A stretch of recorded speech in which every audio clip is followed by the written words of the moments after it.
আজকে দেখেন বাংলাদেশের ভিতরে বারবার কতবার ভূমিকম্প হয়েছে, ঠিক কিনা? এত পরিমাণ বাংলাদেশের ভিতরে এরকম অবস্থা আমরা আর কখনো দেখছি? প্রথম শুক্রবার হওয়ার পরে দ্বিতীয় দিন টানা 3 বার ভূমিকম্প হয়েছে। কেন হয়েছে?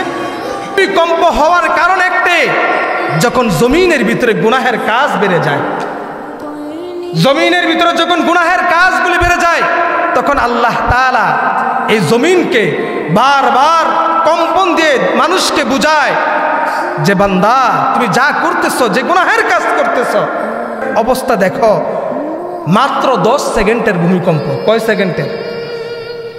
10 সেকেন্ডের ভূমিকম্পে কি অবস্থা হয়েছে সারা বাংলাদেশের ভিতরে।